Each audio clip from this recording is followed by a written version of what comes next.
If planning a Disney trip has ever made you question your sanity, this podcast is for you. Because somewhere between lightning lanes, rope drop, strategy, dining, reservations, stroller parking, and TikTok's experts screaming about 6:59 a.m. refreshes, the magic, it gets loud. I'm Samantha Cieslinski. I'm a mom, I'm a teacher, I'm a strategic. I love magic and I refuse chaos. This podcast is not a hype podcast.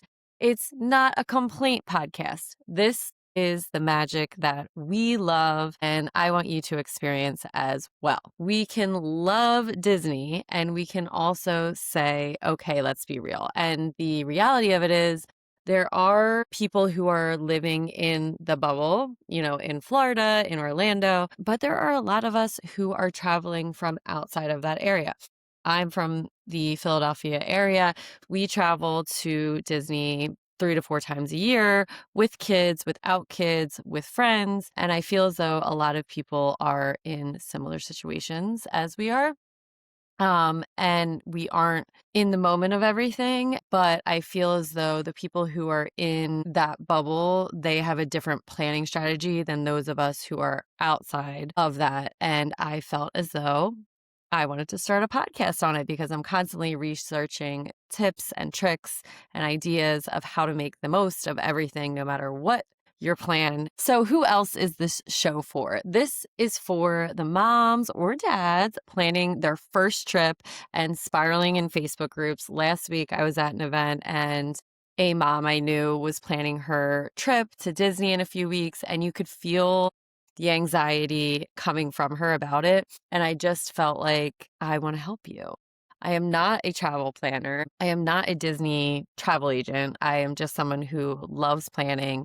And I feel as though this can be a tool for those who want to feel a little bit more relaxed and have something specific. A lot of families are overwhelmed by the TikTok advice. So this will hopefully break down some things more specifically. And the people who want strategy and joy, because I think a lot of people go into trips, and I've done this myself.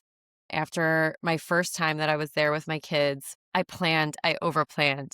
I wanted to do everything. And it was overwhelming. We had a great time. But after that, I learned to slow down. And the slowdown in Disney, which a lot of people do not think is a thing, and it is, and we can make that magic happen. I think that people sometimes overbook and overplan. And then when things kind of get out of their control or something gets delayed or, there's not a backup plan. And there's a lot of, what do I do? What do I do? And so I also wanted to make a podcast for those people. The people that I constantly see on Facebook groups, are the lightning lanes worth it? Should I get a park hopper ticket?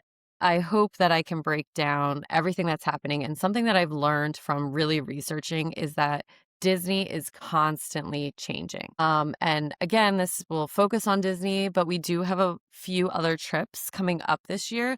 So I'm hoping that I can share my strategy for those as well. But there are just so many. What kind of stroller should I bring to Disney? What should I bring for a car seat? What car services should I use? Where should I stay? All of those things that you are deciding. And Disney is not a cheap adventure for your family. And sometimes people are going, it's a once in a lifetime trip. Sometimes people are going multiple times a year. So I'm hoping I can bring some happiness into all of those categories. And also I feel as though from watching a lot of videos, there's either people who hype up Disney so much or people who are kind of negative about it. And I want it to be an honest voice in the community that does not just say that every step of Disney is magical or every food in Disney is terrible. I wanted to kind of give a middle ground and my own opinion. So you can take it or leave it, whatever you'd like. And if you've ever Googled, is Disney worth it it's 11 o'clock p.m. right now that I'm recording this, I see you. I just watched some videos for my upcoming trip, and I feel as though people really underestimate the help that people who do the research can give you. Just to clarify, this is not a doom and gloom. This is not going to be toxic positivity. This is not going to be gatekeeping. You deserve real information so you can spend your money wisely and actually enjoy your trip. So I'm hoping to put an episode out every week. Maybe I'll put out more than one episode if something big comes out or if we have extra trips coming up. So that is where we're going. Each week, though, we're going to keep it simple, structure, and strategic. We're going to start with rope drop. So that's going to be what's new, what's changed, what's trending, park updates, pricing shifts, and strategy changes that you may need to know for that week if your trip is coming up or if you're going in a couple weeks that you might need to know. Then we're going to do a reality check. We're going to do myth busting, budget breakdowns, what's actually worth it, and what the internet has gotten wrong. Our next section is going to be the royal recap. So we're going to do some deep dives into resorts, dining, park day breakdowns, rope drop strategies with toddlers, with twins, with teens, with just you by yourself, with you and another adult. We're going to talk about deluxe versus moderate resorts, club level. Is it really worth it? I'm going to find out in a couple weeks. Lightning lane breakdowns and burnout prevention, because planning a trip can really cause so much burnout. But I think the thing that is so nice about Disney with that planning on the front end is once you get there, a lot of it is planned and you don't have to stress as much.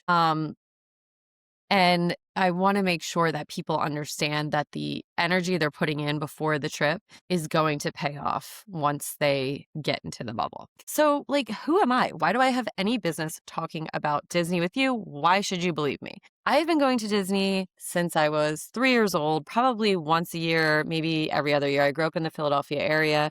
My grandparents had a timeshare in Kissimmee. So growing up, we would go to the parks. We would stay in Kissimmee. We had a blast.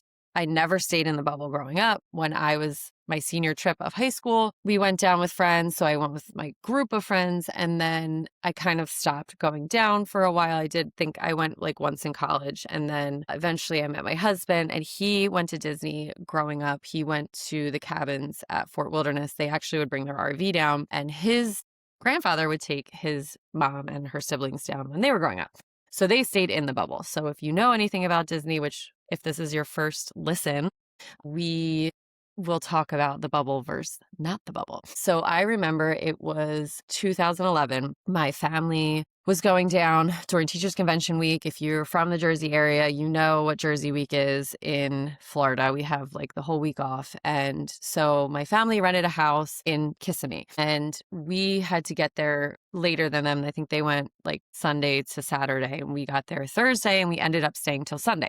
So Thursday and Friday, we stayed outside of the bubble, and then we ended up staying at the French Quarters Saturday night. And that was my first experience with on property.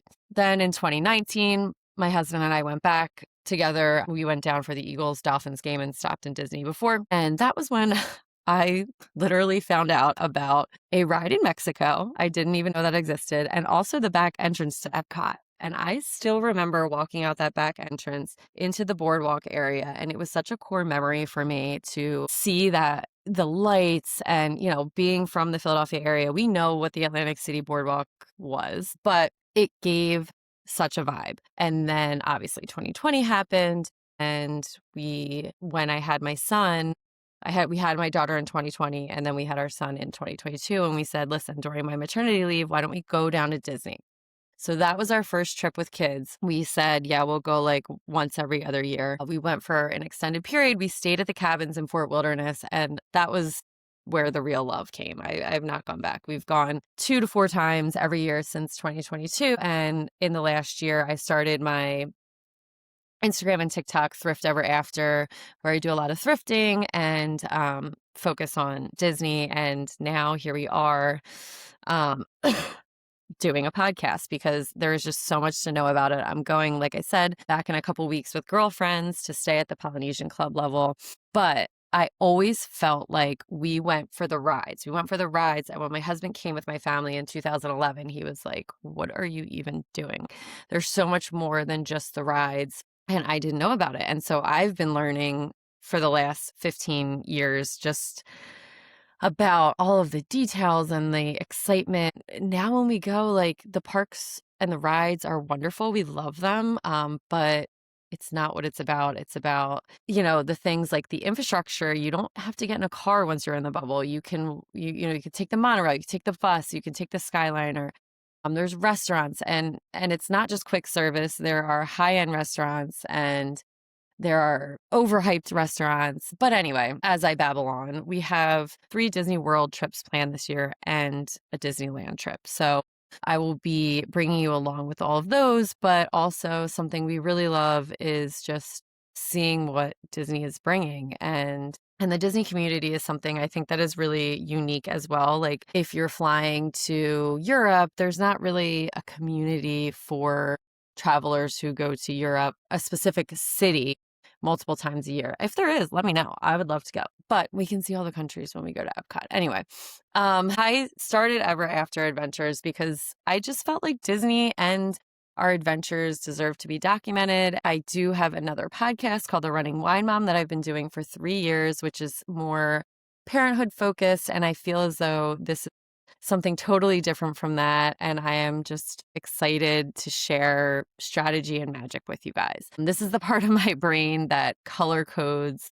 park days, the research, the strategy, the efficiency, all of that I'm going to share with you guys. So as this is new, you're going to be coming along and figuring out what to do. So for now, I'm going to air these, I think, on Sundays, but that might change. I've planned out the next couple weeks, but if there's something specifically that you would like to hear, please let me know. What we are going to do next week for episode 2, we're going to talk about the 5 Disney planning mistakes that cost you your time and your sanity, because I think, as I mentioned, the planning of the trip is super important, but you could be wasting your time on these things. So we're going to talk about that. You can DM me your Disney dilemmas.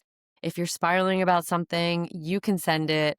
But I am excited to start this magical adventure for you. And like I said, it's going to be mainly Disney forward, but we do have some other trips planned as well. So I was thinking that I will add those in maybe as a bonus episode or maybe as during a week that isn't super busy in the Disney world. So as we end this episode, I want you to remember we love the magic, we respect the budget, we plan smart, and we keep it honest. That is what this podcast is all about. And thank you for coming on this adventure with me. Again, my Instagram and TikTok are at Thrift Ever After. And then my YouTube channel, which I just started and I'll be posting these on, is Ever After Adventures Official.